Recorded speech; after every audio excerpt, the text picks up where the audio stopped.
आपको बताऊंगा। नेपाल में सुशीला बन गई नई प्रधानमंत्री, भारत के लिए बड़ी अच्छी खबर आई या नहीं। जेनजी में उबाल पैदा करने वाले नेपाल के उन नेपो किड्स के वीडियो जिन्हें देखकर आप दंग रह जाएंगे। भारत के पड़ोस में नेपाल जिस तरह से उथल पुथल के दौर से गुजर रहा है, उसमें 3 दिनों के असमंजस के बाद आज आखिरकार कई बड़े फैसले हुए। जेनजी ने तख्ता पलट तो कर दिया था, लेकिन 3 दिन से सहमति नहीं बन पा रही कि नेपाल को इन हालात में लीड कौन करेगा, नया पीएम बनेगा कौन। अब आखिरकार यह फैसला हो गया कि सुशीला कार्की नेपाल की नई प्रधानमंत्री हों। सुशीला कार्की का पीएम बनना भारत के लिए अच्छी खबर है या नहीं, यह आज आपको बताऊंगा। लेकिन आज नेपाल में यह फैसला हुआ कि वहां की संसद को भंग कर दिया गया। सुशीला कार्की अंतरिम सरकार चलाएंगी, क्योंकि तख्ता पलट के बाद से सरकार नाम की कोई चीज तो रही नहीं। सब कुछ इस वक्त सेना संभाल रही है। लूटपाट आगजनी के माहौल के बीच नेपाल में जरूरी था कि कोई नेता सामने आए, कोई अंतरिम सरकार बने जो नेपाल में उस नए पॉलिटिकल सिस्टम पर आगे बढ़े जिस नए पॉलिटिकल सिस्टम की मांग नेपाल के जेनजी कर रहे हैं। पुराने सिस्टम पर तो जेनजी को भरोसा नहीं, क्योंकि इस सिस्टम ने नेपाल को तबाह करके रख दिया था। यह वही जेनजी है जिसने 3 दिन पहले ओली सरकार को उखाड़ फेंका था और मंत्रियों नेताओं को दौड़ा दौड़ा कर पीटा था। नेताओं के आलीशान घरों को आग लगा दी थी। संसद भवन से लेकर सरकारी इमारतों तक को फूंक डाला। अब नई पीएम सुशीला कार्की से नेपाल के युवाओं को करप्शन फ्री सरकार की उम्मीद होगी, क्योंकि जेनजी आंदोलन की जड़ ही नेपाल के मंत्रियों और राजनेताओं का करप्शन था। नेपाल में राजशाही खत्म होने के बाद भी नेपाल के नेता खुद को राजा महाराजा समझ रहे थे और अपने राजसी ठाट बाट को मेंटेन करने के लिए जमकर भ्रष्टाचार कर रहे थे, जिसकी पोल उन नेताओं के बच्चे यानी नेपो किड्स खुद खोल दे रहे थे और अपनी ऐशो आराम की जिंदगी की रील्स बनाकर नेपाल के बेरोजगार युवाओं को चिढ़ा रहे थे। अपनी विदेश यात्राओं पर मौज मस्ती के वीडियो पोस्ट करके नेपाल के युवाओं की बेरोजगारी का मजाक बना रहे थे। नेपाल में इतने बड़े विद्रोह का बैकग्राउंड नेपो किड्स की लग्जरी लाइफस्टाइल के शो ऑफ ने तैयार किया। नेपाल में कई महीनों से सोशल मीडिया पर हैशटैग नेपो किड्स ट्रेंड कर रहा था, जिसमें युवा नेताओं के बच्चों के महंगे कपड़े, विदेशी यात्रा, लग्जरी कारों को दिखाते हुए अपने गुस्से का युवा इजहार कर रहे थे। आज आपको नेपाल के उन नेपो किड्स के बारे में वो डिटेल दिखाऊंगा जो आपने अब तक नहीं देखी, जिनके शो ऑफ से नेपाल में इतने बड़े विद्रोह का बैकग्राउंडर तैयार हुआ। आपको यह भी बताऊंगा कि नेपाल के नेता अपने बच्चों को ऐश करवाने के लिए कैसे नेपाल के युवाओं का हक छीन रहे थे। लेकिन पहले नेपाल के नेपो किड्स की अय्याशी और उसके खिलाफ जेनजी के गुस्से की एक झलक देखिए।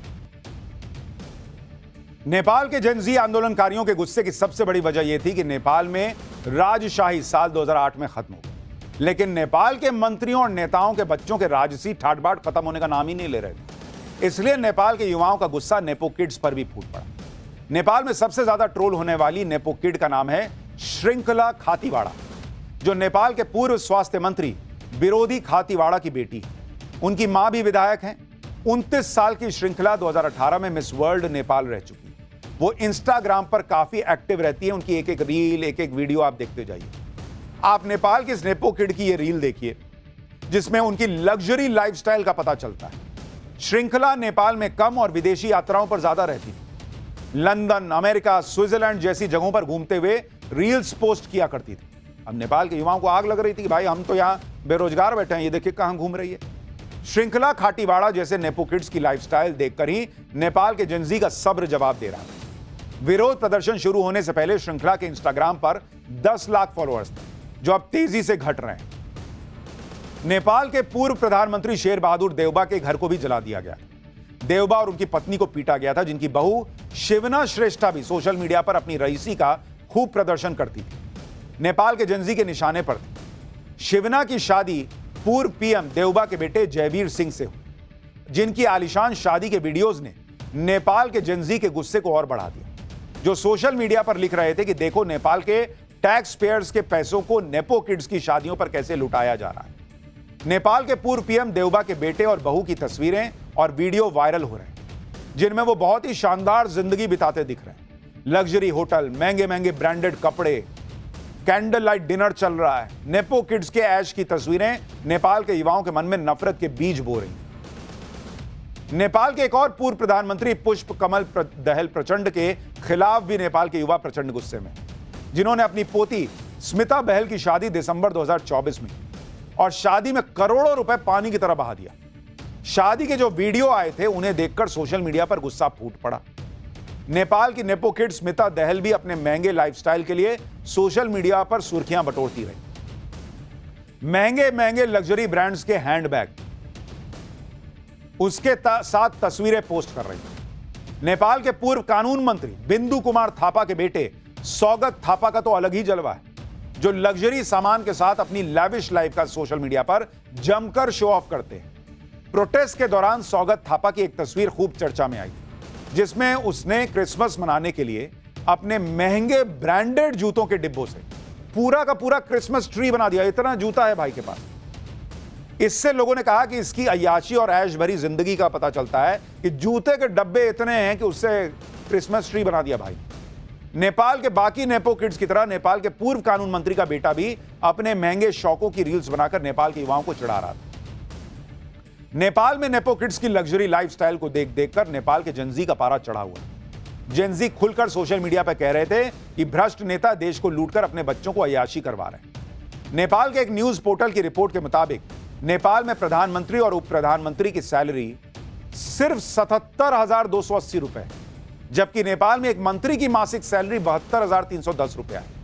मुख्य विपक्षी दल के नेता की तनख्वाह 72,310 रुपया। नेपाल के राज्य मंत्री को हर महीने करीब 69,000 रुपए की सैलरी मिलती है और सांसदों को तो 66,530 रुपया।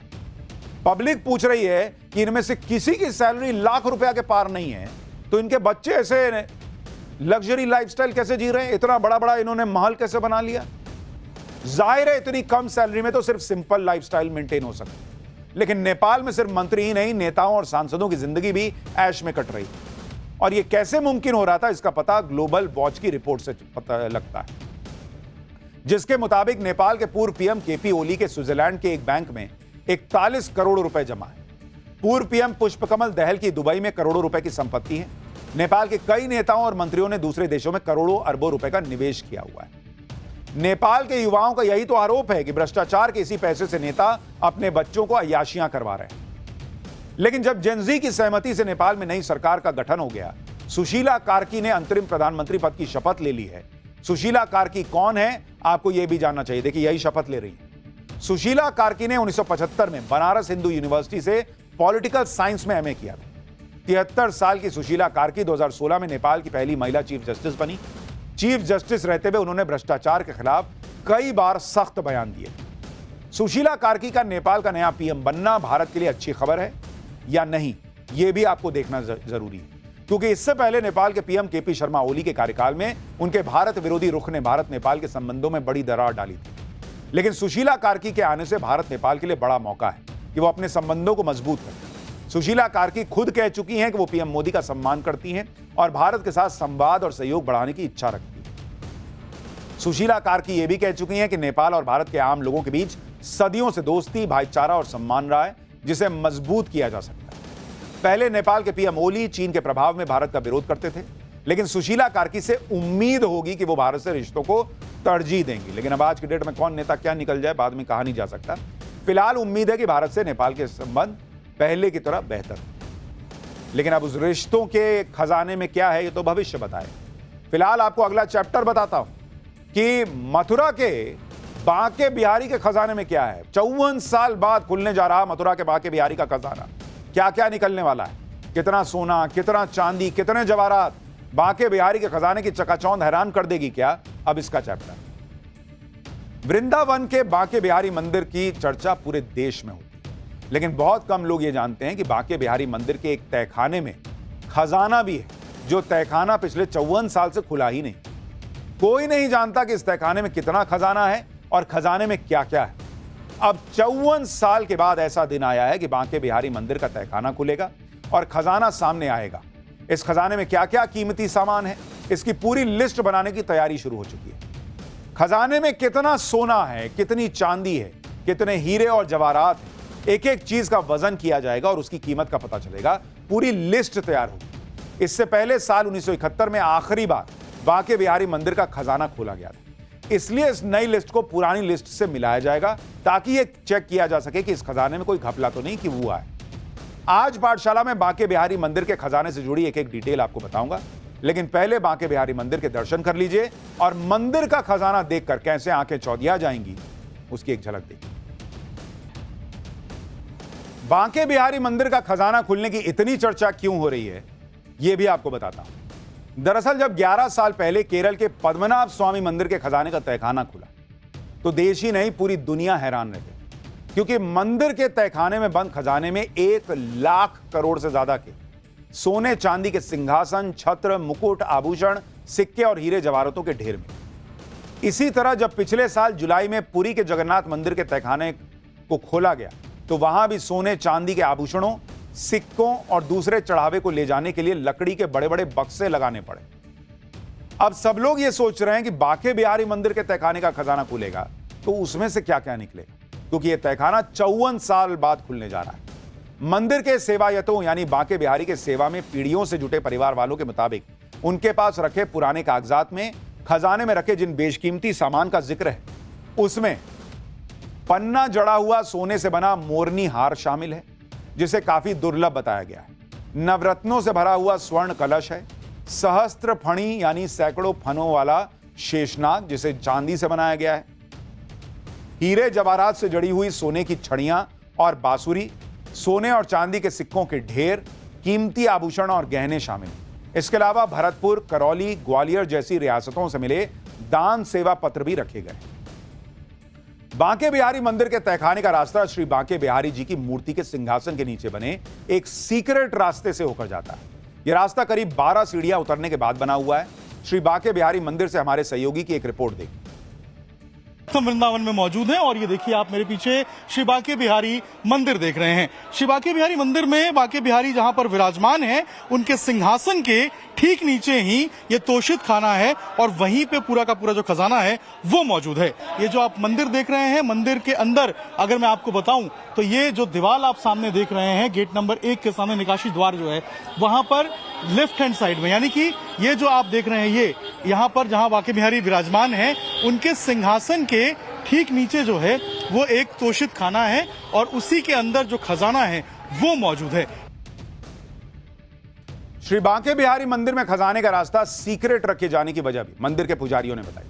पुजारियों के मुताबिक ब्रिटिश शासन के दौरान श्री बांके बिहारी मंदिर के खजाने में 2 बार चोरी की कोशिश हुई। पहली बार साल 1926 में और फिर उसके बाद 1936 में। इसी के बाद से श्री बांके बिहारी मंदिर के तहखाने में बने लोहे के गेट को मोटी मोटी जंजीरों से बंद कर दिया और गुप्त दान को तहखाने तक पहुंचाने के लिए श्री बांके बिहारी जी की मूर्ति के पास से ही एक छोटा सा रास्ता बना दिया गया और मंदिर में खजाने की सार्वजनिक तौर पर चर्चा बंद कर दी। धीरे धीरे लोग मंदिर में छुपे खजाने की बात को भी भूल गए। अब देखिए, जब श्री बांके बिहारी मंदिर का खजाना खुलने वाला है तो हमारे सहयोगी ने मंदिर में दर्शन करने पहुंचे श्रद्धालुओं से खजाने के बारे में सवाल पूछा। ज्यादातर श्रद्धालुओं ने इसकी जानकारी होने से भी इनकार किया। आप लोग यहाँ दर्शन करने के लिए आए हैं? हाँ जी। आपको जानकारी है यहाँ बांके बिहारी में खजाना भी है नीचे? नहीं, इसके बारे में कोई जानकारी कोई जानकारी कभी पता नहीं कर पाए? नहीं, कभी पता नहीं। आपको पता था कि यहाँ जानकारी खजाना है इसके बारे में? नहीं, जानकारी नहीं थी। देखिए यहाँ लोग हैं, इनको पता नहीं है। आपको जानकारी थी यहाँ पे खजाना है? नहीं, हम तो दर्शन करने आए दर्शन हैं। किया। कभी सुना था आपने यहाँ? नहीं। अच्छा, आप लोग भी दर्शन?